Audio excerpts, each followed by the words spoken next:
Amor, la noche ha sido larga y llena de emoción, pero amanece, me apetece estar juntos los dos. Bares que lugares tan gratos. Bueno, iba a invitarte a un vino de la tertulia, ¿sí? Ahora, Álvaro, que es un poco como esos camareros que tú has tenido siempre en la tertulia, que eran fotógrafos como Santi, que eran libreros como Álvaro. Gracias por estar aquí, por habernos prestado. Se va poniendo en serio. Si es que contigo hay que brindar. La tertulia hemos hablado de esta noche de lo que significó para el mundo de la poesía por la tertulia. Salud. Salud. El vino de la tertulia, para la tertulia, los dos tertulianos. No solamente fue la tertulia un lugar de la otra segmentalidad, que hablaremos de un libro que también fue primordial dentro del grupo, sino que también fue el catalizador de un movimiento musical que ya andaba en Granada desde Poesía 70, andando la nueva canción del sur, con Raúl Alcover, con mucha gente como Carlos Cano, o con una figura que llega a la tertulia que todavía no era muy conocido y que nos enamoró a todos, que es Enrique Morente, ¿no? Enrique Morente, sí. Del que siempre decíamos que lo más interesante eran sus preguntas más que sus respuestas, ¿no? Sí, crecíamos con las preguntas de Enrique Morente. Antes incluso de escucharlo cantar. Sí, señor, sí, señor. Que entonces él venía con las coplas de Albaicín, de barrio, más que todavía no había nacido, no había eclosionado como... Ya había creado estrella. Sí. Que eso le dio mucha luz a Enrique y a su inmediato futuro, porque sí. Realmente fue de una velocidad increíble, ¿no? Sí, pues luego ya en el 86 en Córdoba, el encuentro de poetas del 86, donde pues el gran estallido, ¿no? Claro, él fue muy consciente que a la tertulia se podía aprender. Él huyó de lugares que no aprendía y solo se emborrachaba. En la tertulia se emborrachaba y aprendía, ¿no? Bueno, todos nos emborrachábamos y aprendíamos y nos enamorábamos. No, pero enamorábamos. Otros yo creo que aprendían bebiendo como quien no quiere la cosa, sí. ¿no? Él yo creo que tuvo una mayor conciencia de que era una gran esponja e iba a aprender, ¿no? Cuando iba a otros lugares de la noche granadina, no era esa su intención. Sí, bueno, es que realmente fue como una especie de universidad de la calle, universidad de la noche, universidad de literatura hispanoamericana, sí, porque también pasan muchas figuras de la literatura. Yo mismo yo aprendí lo indecible en esa primera época. Ayer me encontré en la entrega de premio de María Ángeles y me encontré con Justo Navarro, que hacía muchísimo tiempo no lo veía. Yo no tuve necesidad de verlo 2 veces para reconocerlo, pero él sí a mí, ¿no? Lo cual me llamó la atención, porque yo me sentía también tan parecido como él al pasado, ¿no? Y le dije, mirá, yo te tengo mucho afecto, porque casi era de los que menos relación tenía, porque ya se había ido mal, sí. En fin. Pero digo, a todo ese grupo, para mí era una relación casi de afecto familiar, afecto de viejo barrio. Tan es así que de alguna manera a mí me eclipsó durante un largo periodo el pasado de adolescente o del final de la niñez, que es esa época tan intensa. Es decir, que yo en la tertulia volví a vivir una intensidad de nuevo. Sí. Es decir, que en una vida normal se tiene esa intensidad una vez. Yo la tuve 2 veces. Bueno, es que hay que decirle también a nuestro público invitado de que además de los poetas de la alta sentimentalidad, de Enrique Morente, la carpeta, la tertulia aglutinaba una serie de personajes cinematográficos fabulosos como Kuni, aquel imperturbable japonés querido de todos nosotros, que nunca supimos cuál era su verdadera identidad ni cuál era su rostro. Que murió con el COVID. De la gafa, murió con el COVID. Sí. O aquel capitán de los bomberos que cuando le llegaba la paga, de una barra a otra durante media hora invitaba a champán, ¿no? Sí, increíble. Esos personajes que conocíamos muy poco de ellos, pero... Que eran una tertulia. Claro, que lo que conocíamos era actos de generosidad. Hay un libro que decía yo antes que es fundamental dentro de la historia de la otra sentimentalidad, porque todos participan, en cierto modo, y además con un criterio creativo y estilístico muy interesante, que es Granada Tango. Bueno, el Granada Tango fue, ¿cómo lo diría? Sin el Granada Tango, yo en alguna medida sería otro, ¿no? Y no solo yo, alguna otra gente también.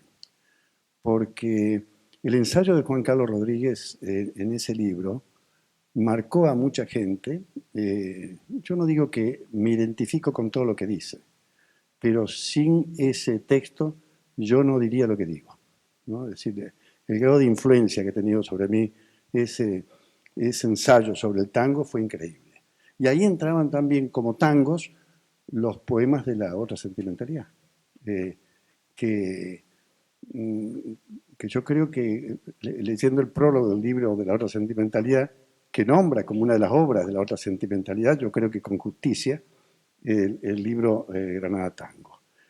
Ahí, digamos, yo ahora vengo de una conversación pública con el presidente de la Academia del Tango, algo parecido a lo que estamos haciendo nosotros ahora, y él me dice, tienes una concepción que aquí no se ha escuchado del tango en Buenos Aires.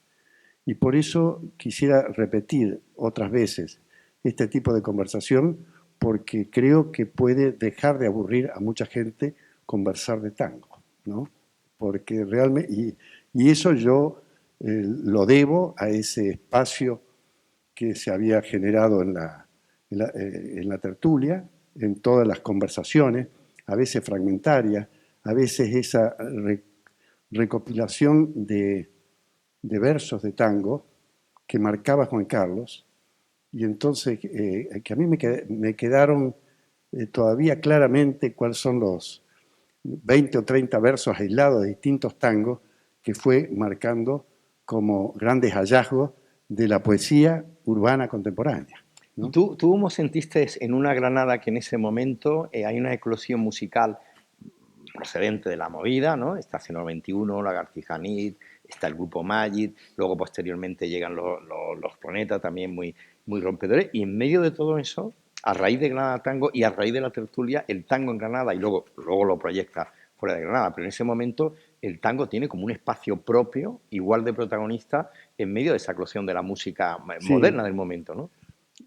Digamos, la tertulia, toda esa gente estuvo en los primeros 5 o 6 años de la tertulia, estaban todos ahí. Todo lo que pasaba de cultura en Granada estaba en la tertulia. Llegó un momento que muchos de esos espacios fueron encontrando sus propios espacios, ¿no? Que yo lo comprendí que era un fenómeno que tenía que ser inevitable, ¿no? Que iban encontrando nuevos bares que se abrían a la medida de algunos grupos que ya estaban en la tertulia, tanto distintas familias del rock, etc. Sí. Sin embargo, a mí me quedaron como amigos, que después volvieron con Lagartija, Nick y Morente, sí. Y que incluso viajamos juntos a Argentina haciendo Omega en la avenida de Mayo de Buenos Aires. Es decir, que todo eso sirvió. Todos aquellos, yo creo que por ahí ellos habrán considerado en su historia que haber estado en la tertulia era un error, ¿no? Pero bueno, no, final, un error no. Sí, yo creo... no era su lugar, que no era su lugar. Sí. Era, digamos, por la música que poníamos, por el tipo a veces de manera de ser que teníamos. Pero sí tenían nexos porque un puente con muchos de los grupos de Granada, incluido el rock, era Mariano Maresca. Sí. Que por Mariano también en alguna medida Luis. Sí, de ahí sale Amar, el famoso libro y disco de Rimado de Ciudad. Exactamente. Pero, digamos, el puente lo trazó Mariano, sí. ¿no? Es decir, que y que después, pasado el tiempo, ese boom de la tertulia fue quedando, a pesar mío, fue quedando consigo mismo, con su carácter fundacional, que en un principio estaban todas las familias culturales de Granada, ¿no?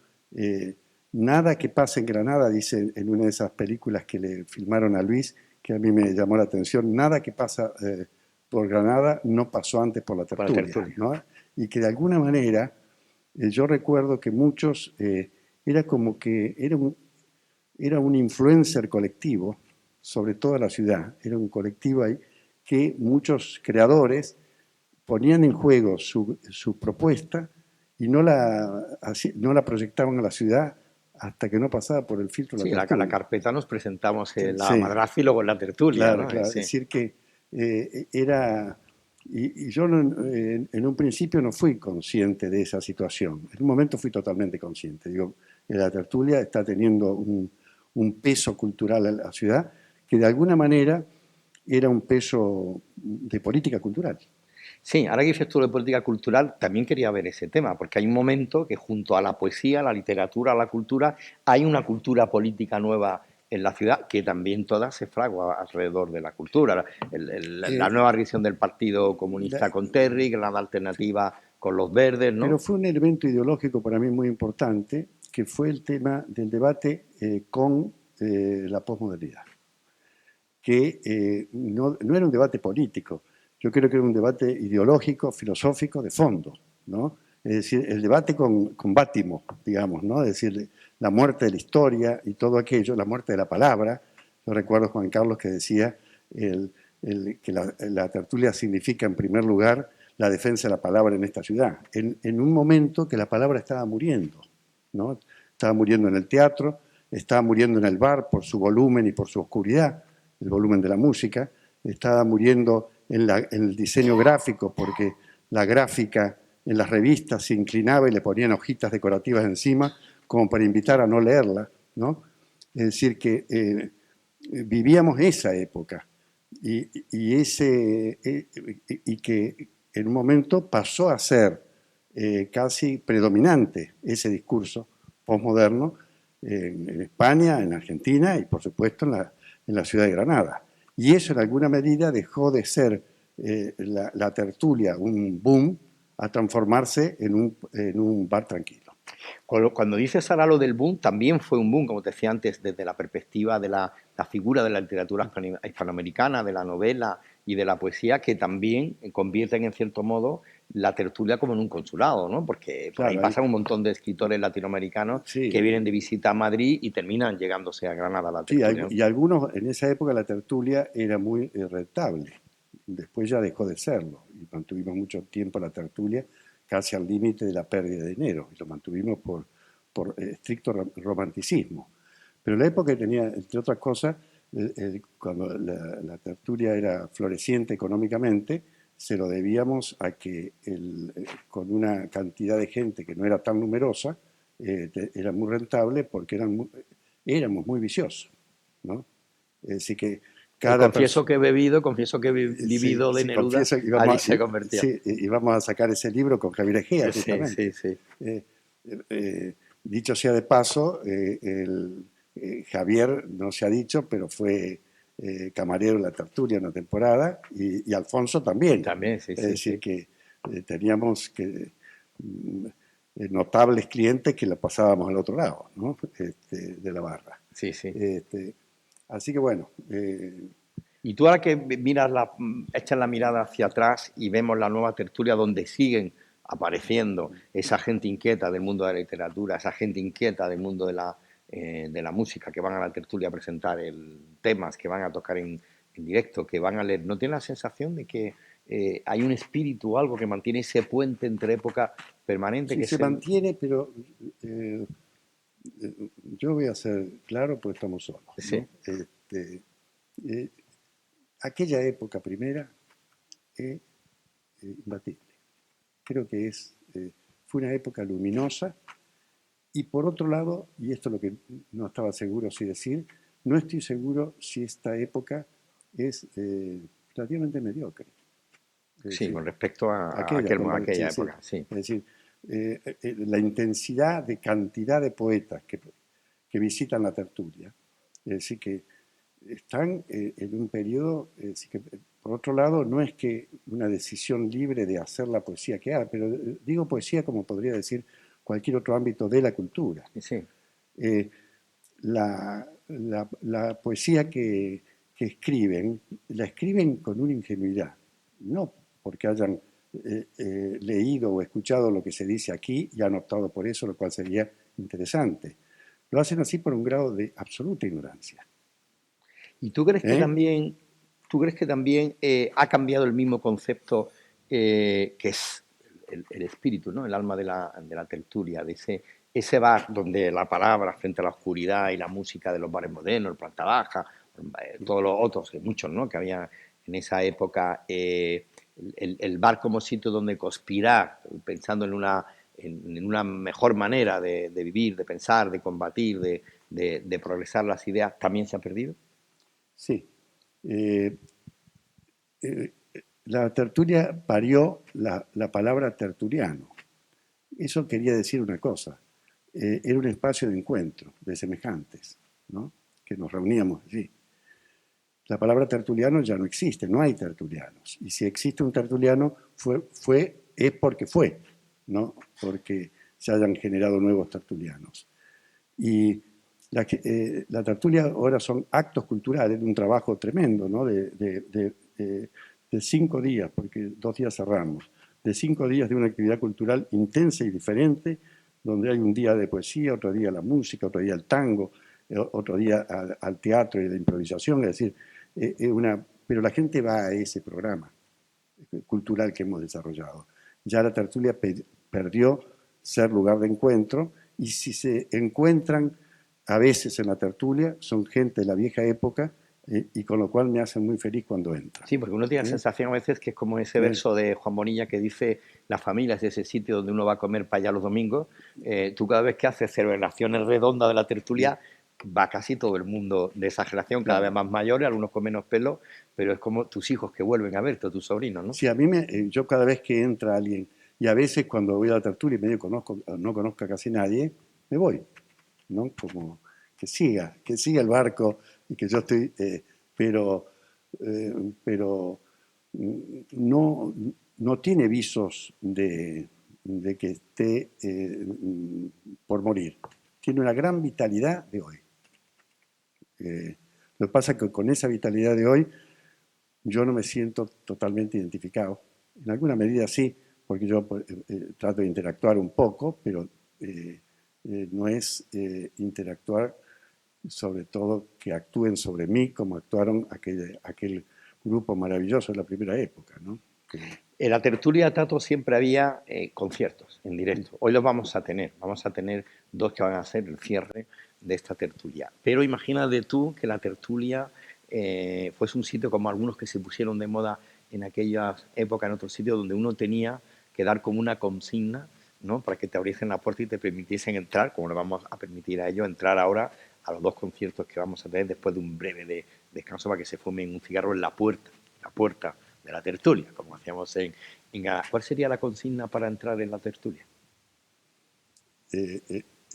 ¿Cómo se entraba? ¿Con qué? La consigna que tú pedirías con respecto a esa época de la tertulia para que alguien nuevo que quisiese entrar abre la mirilla, y hay que dar una consigna, si no, no entra en la tertulia. No se daban consignas. Lo sé. Era un golpe, era un tipo de golpe, ¿no? Era un tipo de golpe.